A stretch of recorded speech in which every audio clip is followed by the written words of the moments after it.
su cuerpo muerto. No fue un desmayo, fue real. Mucha gente vio al Cristo muerto y lo sepultaron. Y estuvo muerto 3 días y 3 noches. Ellos lo vieron, estaban convencidos. Que en verdad ellos sabían que Jesucristo había resucitado de entre los muertos. Y sabían que en verdad ese mismo Cristo dijo: vendré otra vez. Voy pues a la casa de mi Padre a preparar lugares, moradas para ustedes. Y voy a regresar por ustedes, para que donde yo estoy ustedes también puedan estar. Esto es verdad, mis hermanos. Ellos estaban convencidos. Y eso era la pasión que ellos tenían. ¿Qué enseña este pasaje del versículo 5 al versículo 8 con respecto a Dios, a Jesucristo, al cristianismo? Bueno, que Dios continúa estando en la tierra con sus hijos, con los seguidores de Cristo Jesús. Vean lo que vemos, los cristianos no estamos solos aquí abandonados por Jesucristo. Dios continúa manifestándose de manera sobrenatural en la vida de cada cristiano. Mateo 28, de versículo 18 al 20, cuando Cristo le dijo: toda potestad me ha sido dada tanto en el cielo como en la tierra. Por tanto, vayan y prediquen el evangelio a toda criatura, enseñándoles que guarden todas las cosas que les he mandado, bautizándolos en el nombre del Padre, y del Hijo, y del Espíritu Santo. Y he aquí, yo estoy con ustedes hasta el fin del mundo. Yo estoy con ustedes hasta la consumación de los siglos. Jesucristo, el Hijo del Dios vivo y verdadero, que vivió hace 2000 años y murió, resucitó de entre los muertos, ascendió a la diestra del Padre y envió a la persona del Espíritu Santo. Y en la persona del Espíritu Santo, ese mismo Cristo está con nosotros en este momento. El mismo Cristo resucitado. Una vez más, vemos que Dios usa cada una de nuestras circunstancias para llevar a cabo sus propósitos. ¿Qué nos dice esto a nosotros? Del versículo 5 al versículo 8, que ninguna persecución o circunstancia difícil puede matar o apagar la pasión en el cristiano por predicar a Cristo Jesús. Ninguna persecución. Lo estamos viendo. Ninguna persecución o circunstancia difícil que pueda atravesar el cristiano, ninguna persecución puede matar la pasión en el cristiano por predicar a Cristo Jesús. Vaya donde vaya, por las razones que vaya, el cristiano busca predicar a Cristo. Ahora, una nota con respecto a las señales milagrosas, hermanos. Recordemos que el libro de los Hechos es considerado, no es considerado un libro doctrinal. Hay doctrina, pero no es considerado un libro doctrinal. Por eso es muy importante entender eso, para no caer en confusión o querer forzar el cristianismo el día de hoy. Aquí vean, Dios se manifestaba porque hacía señales, porque así lo quiso el Señor transicionalmente. Entonces, ¿significa esto para nosotros que Jesucristo no hace milagros el día de hoy? ¿Hace milagros el día de hoy Jesucristo, hermanos, o no hace milagros? Absolutamente hace milagros. El Señor Jesucristo puede hacer milagros y hace milagros el día de hoy, pero no es la norma en el cristianismo. Por eso cuando leemos necesitamos comprender, Señor, ¿es esto que estoy viendo aquí es prescriptivo o debe ser normativo para nosotros el día de hoy? ¿O es simplemente lo que sucedió y es transicional? Hermanos, creo que es transicional. Ahora, ¿podemos nosotros orar el día de hoy por milagros? ¿Podemos orar por milagros los cristianos? Claro que podemos, pero de acuerdo a la doctrina de la gracia de Dios, los milagros no son necesarios para experimentar la vida abundante que Jesucristo ofrece a la persona. No son necesarios ningún milagro. ¿Entiende? Pero podemos experimentar al Cristo resucitado, y eso es lo importante, eso es lo que el Señor desea, de acuerdo a la gracia o a la doctrina de la gracia que se encuentra en las epístolas, sobre todo, hermanos. Lo que Dios nos pide es simplemente que el cristiano crezca en la gracia y el conocimiento de su Hijo Cristo Jesús. Y además, uno de los más grandes y poderosos milagros que vemos el día de hoy de parte de Dios es la regeneración de los corazones. ¡Qué milagro de milagros, mis hermanos! Ver a este hombre que odiaba y después amar aquello que odiaba. Tiene que ser Dios el que interviene en un corazón tan lleno de odio, de enojo hacia alguien, con odio, con ganas de matar y aún con la habilidad de poder matarlo. Y después empezar a amar y predicar y defender el objetivo de su odio. Ese es uno de los milagros más grandiosos que podemos ver. Al hombre perverso, mujeriego, malo, abusador de sus hijos, de su esposa, con un nuevo corazón.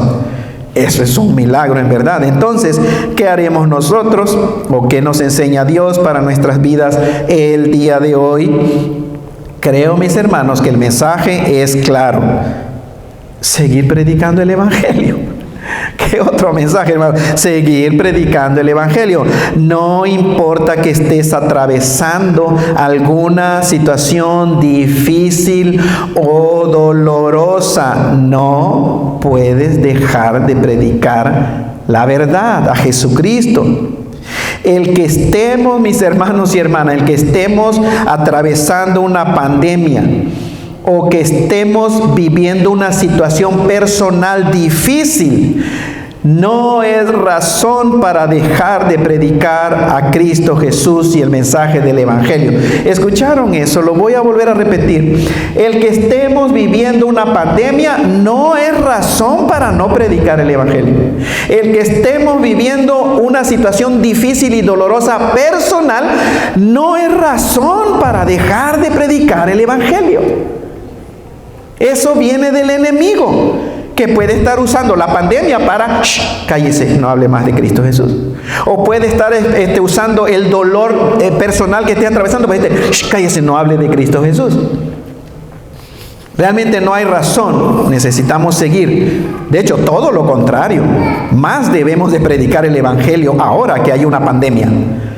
Más debe de predicar el Evangelio ahora que está sufriendo, atravesando esa persona, esa familia, una situación difícil personalmente. Hay que aprovechar esos momentos porque el ser humano es predecible, hermanos, en su comportamiento. Y sabemos que en momentos de dolor y sufrimiento, o de miedo, de temor, la gente pone más atención a las cosas espirituales. Eso es una certeza, porque lo vemos. Es en momentos de temor, de dolor y sufrimiento cuando la gente pone atención a la palabra de Dios. Y muchos han aceptado a Cristo Jesús de esta manera en momentos difíciles en su vida. ¿Cierto o no, hermanos? Ahora, ¿se han dado cuenta de algo que está sucediendo ahora en lo que vamos año y medio de la pandemia? ¿Saben lo que es momentum? Momentum es el punto que se está viviendo, el momento que se está viviendo en ese momento. El momentum está pasando. ¿Se han dado cuenta? Es decir, hubo un gran momentum el año pasado cuando comenzó la pandemia. Y mucha gente decía, Diosito. Mucha gente, hermano, ay Diosito, Diosito, Diosito, protégenos, Diosito, que se acabe la pandemia. Los miembros de las iglesias, los primeros domingos, fueron fieles en conectarse a sus iglesias para participar de sus respectivos servicios dominicales.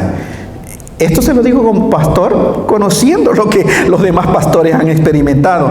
Pero poco a poco Satanás comenzó a hacer estragos, hermanos. Porque mucha gente que son cristianos y no cuestionamos su profesión de fe, pero mucha gente el día de hoy ya no solo no se conectan, sino que después de que sus templos ya fueron abiertos y pueden reunirse en persona, ya no van a la iglesia, a su iglesia. Ya no están yendo. Y esto está sucediendo. Esta, podemos decir, es una crisis a nivel mundial. No es asunto de Estados Unidos. México, hermanos, está atravesando por la misma situación. Al principio sí eran fieles en conectarse y participar en las alabanzas y en todo, en la ofrenda, apoyar a su iglesia, pero poco a poco se está pasando el momentum. El momento, hermanos, y muchos cristianos, lo he dicho con anterioridad, ya no van a regresar a sus iglesias. Es decir, ya no regresaron porque les gustó la experiencia. O el diablo, ustedes saben, lo hizo sentir, que a todo dar, tener el domingo libre. Se conectaban fielmente a la hora de su servicio, ahí estaban todos conectados. Pero después el diablo les dijo, un día vete a caminar, a hacer ejercicio. Vete al gimnasio a la hora de tu servicio. Vete a hacer algo, vete a lavar la ropa, ponte a aspirar, yo no sé. Ve con tus hijos a hacer a ver una película a la hora de tu servicio. Bueno, eso fue suficiente para que la segunda vez es más fácil faltar. Y el día de hoy, mucha gente cristiana que los domingos, cuando estaba abierto el templo, estaba fielmente, el día de hoy ya no vienen más. Y es una crisis del cristianismo. Yo me compadezco, hermanos y hermanas, por esos pastores de países de México, Centroamérica, Suramérica, porque realmente están viviendo una situación difícil, porque no están recibiendo el apoyo para hacer cosas, para seguir evangelizando, sus servicios, hermanos. Y obviamente lo financiero es un punto muy difícil que están viviendo nuestros hermanos allá, los pastores, porque los cristianos ya dejaron de apoyar a su iglesia. Entonces, ya estoy un paréntesis, no dejen de apoyar ustedes su iglesia, hermanos, han estado muy bajas las ofrendas, pero no dejen ahí, muchas maneras que lo pueden hacer.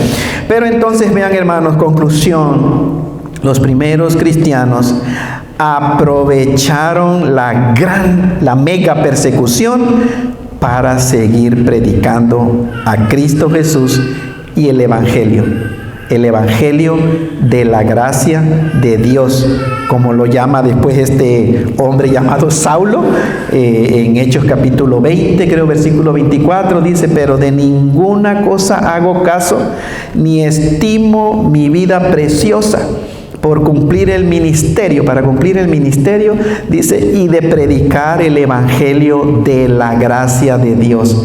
El evangelio que predicamos, evangelio, buenas noticias, es de la gracia de Dios. No dejemos de hacerlo, hermanos y hermanas. No permitamos que Satanás nos desanime. Está haciendo un buen trabajo el condenado diablo, pero que no seas tú, no seas tú. Tú ya sabes de dónde viene el ataque del desánimo, es de Satanás, con el propósito de que no se predique el evangelio, con el propósito de que la gente no sea salva, con el propósito de que más seres humanos vayan a la condenación eterna junto con Satanás. Vamos a orar y ser despedidos. Señor, esta es tu preciosa palabra. Tanto que aprendemos, Señor. Realmente nos emocionamos de ver lo que sucedió con nuestros hermanos de ese tiempo. Cuánto miedo han de haber tenido, Señor. Qué persecución, nos metían a la cárcel. Ni en sus casas estaban seguros, Señor. Tal vez estaban temblando, cerrarían las puertas, verían cuándo van a venir a mi casa. Y los metían a la cárcel, Señor. Los sacaban de su casa a la fuerza. Pero, Padre, tu palabra dice que los que fueron esparcidos iban predicando el evangelio. Ellos estaban convencidos, Señor.